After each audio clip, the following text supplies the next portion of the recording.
आज की वीडियो में हम बात करेंगे कि आईपीओ क्या होता है, आईपीओ कौन लेके आता है, आईपीओ कैसे आता है, आईपीओ लाने के मेन रीज़न क्या होता है, आईपीओ के अंदर कौन कौन से इंटरमीडिएटरीज काम करती है कि जिसके थ्रू आईपीओ की प्रोसेस होती है। आज हम उन सब के बारे में बात करेंगे, तो बिना किसी टाइम को वेस्ट किए चलिए शुरू करते हैं। आईपीओ का मतलब अगर हम आसान भाषा में बताएं तो आईपीओ का मतलब होता है initial public offering. Initial public offering वो एक प्रोसेस होता है जिसके अंदर एक प्राइवेट कंपनी अपने स्टॉक को स्टॉक एक्सचेंज पर लिस्ट करवा के मार्केट में पब्लिक से पैसा रेज करती है स्टॉक्स के बदले में, जिसे हम आईपीओ कहते हैं। आईपीओ लेके आने का प्राइवेट कंपनी का मेन मोटिव ये होता है कि उसे अपने बिजनेस को एक्सपेंड करने के लिए पैसा चाहिए होता है, या तो उसे अपने पुराने डेट्स को क्लियर करना होता है। उसके लिए दो मेन रीज़न के लिए कंपनी आईपीओ लेकर आती है। बात हो गई आईपीओ की। अब हम बात करते हैं कि आईपीओ के अंदर काम करने वाली कौन कौन सी इंटरमीडिएटरीज होती हैं। सबसे पहले आईपीओ के अंदर जो मेन इंटरमीडिएटरी होती है वो होती है सेबी। किसी भी प्राइवेट कंपनी को अगर आईपीओ लेके आना होता है उसके लिए सबसे पहले प्राइवेट कंपनी को सेबी के साथ डीआरएचपी फाइल करना होता है। डीआरएचपी का मतलब होता है ड्राफ्टिंग रेड हेयरिंग प्रोस्पेक्टस, जिसको कम्प्लीटली एनालाइज करने के बाद सेबी प्राइवेट कंपनी को परमिशन देती है, एंड देन कंपनी आईपीओ कौन से स्टॉक एक्सचेंज पर लिस्ट करवाना है ये डिसाइड करती है।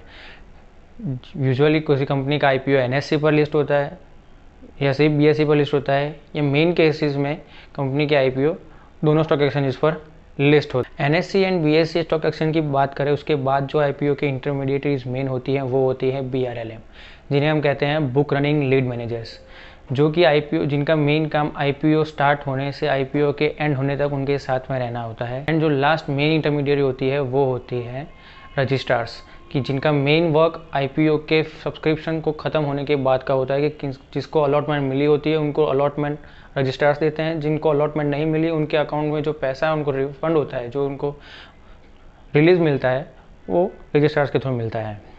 अब हम बात करते हैं आईपीओ के सबसे ज़्यादा बड़े अगले स्टेप की, कि आईपीओ की प्राइसिंग क्या होती है। आईपीओ की प्राइसिंग यूजुअली दो टाइप से होती है। पहली होती है वो होती है फिक्स प्राइस ऑफरिंग, और दूसरी होती है वो होती है बुक बिल्डिंग ऑफरिंग। तो सबसे पहले अगर हम बात करें फिक्स प्राइस ऑफरिंग क्या होती है, तो फिक्स प्राइस ऑफरिंग में कंपनी आईपीओ लाने से पहले ही अपने डीआरएचपी के अंदर एक फिक्स्ड अमाउंट एडवांस में डिक्लेयर कर देती है कि उसे उस प्राइस पर आईपीओ को लेके आना है। फॉर एग्जांपल मान लीजिए कि किसी कंपनी को अपने आईपीओ के अंदर उसका फिक्स प्राइसिंग ऑफरिंग देनी है, तो अगर उसने स्टॉक का प्राइस एडवांस में ही 100 बता दिया तो कंपनी का प्राइस आईपीओ के दौरान 100 ही रहेगा। उसमें कोई फ्लोर प्राइस, कोई सीलिंग प्राइस, कोई कट ऑफ प्राइस नहीं होता है। ये इतना फेमस तरीका नहीं है, ये यूजुअली पहले यूज़ होता था, अब इतना यूज़ होता नहीं है। दूसरे तरीके की अगर हम बात करें तो वो होता है बुक बिल्डिंग, जो अभी सबसे ज़्यादा यूज़ होता है, जिसको हम डिटेल में बात करें तो पहले तो बुक बिल्डिंग का मतलब ये होता है कि जब किसी कंपनी को आईपीओ लेकर आना होता है तो वो आईपीओ के अंदर अपने प्राइस का एक रेंज बनाती है। जैसे कि फॉर एग्जांपल अगर किसी आईपीओ ने बुक बिल्डिंग के थ्रू प्राइसिंग सेट की हुई है, दो प्राइस रखेगा, जैसे कि 75 से 100 तक के बीच में वो आईपीओ की प्राइस नहीं रखता है। 75 होता है वो फ्लोर प्राइस होता है, और 100 जो होता है वो सीलिंग प्राइस होता है। जब भी आईपीओ ज़्यादा ओवर सब्सक्राइब होता है तो जो मेन प्राइस होता है वो कट ऑफ प्राइस पर ही होता है।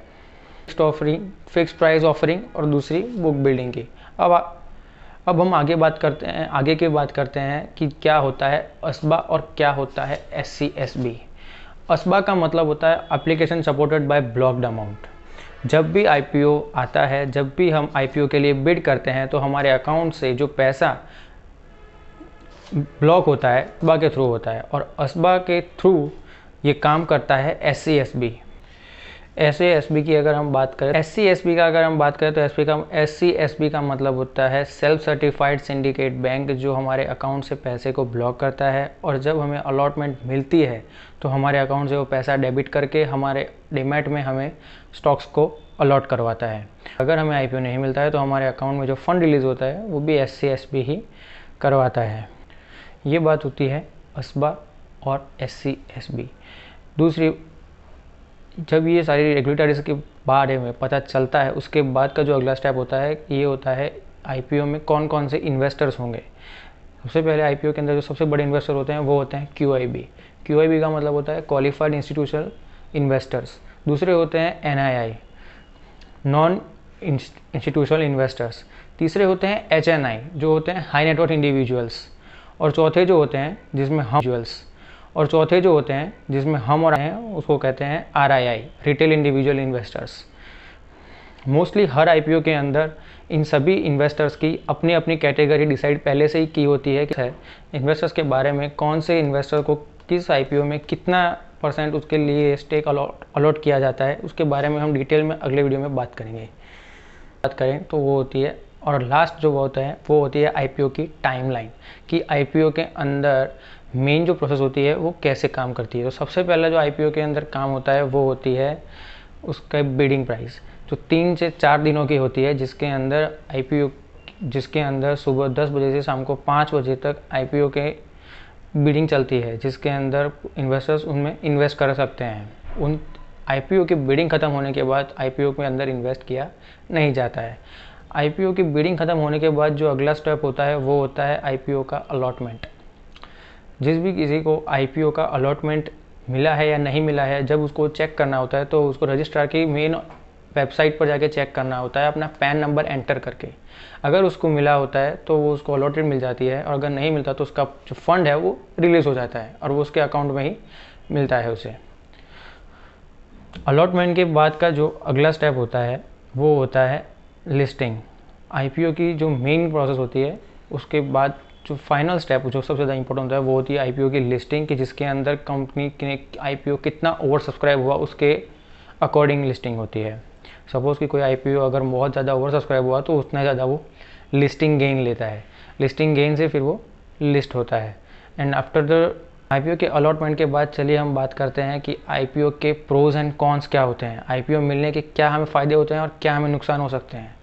IPO अलॉटमेंट के सबसे बड़ा फ़ायदा ये होता है कि हमें कंपनी के अर्ली स्टेज में इन्वेस्ट करने का मौका मिल जाता है, कि जिससे हम हाई रेवेन्यू एक्सपेक्ट कर सकते हैं अगर कंपनी अच्छी होती है तो। दूसरी, जब कंपनी विजिबल होती है, कंपनी पब्लिक आती है तो हमें पता चलता है, तो कंपनी की जो विजिबिलिटी होती है, जो कंपनी की क्रेडिबिलिटी होती है वो बहुत बढ़ जाती है, जिससे कंपनी का बिजनेस और ज़्यादा बढ़ता ही चला जाता है। जैसे कि कंपनी को जैसे ही प्राइवेट कंपनी की प्राइवेट कंपनी का IPO अलॉट होता है उसके कई सारे फ़ायदे होते हैं तो कुछ नुकसान भी होते हैं। जैसे कि जब कंपनी का IPO लिस्ट होता है तो उसके अंदर बहुत ही ज़्यादा हाई वॉलेटिलिटी रहती है, जिसके स्टॉक को बेचना चाहें तो वो नहीं हम बेच पा रहे हैं, क्योंकि उसके अंदर डाउन साइड का सर्किट लग जाता है।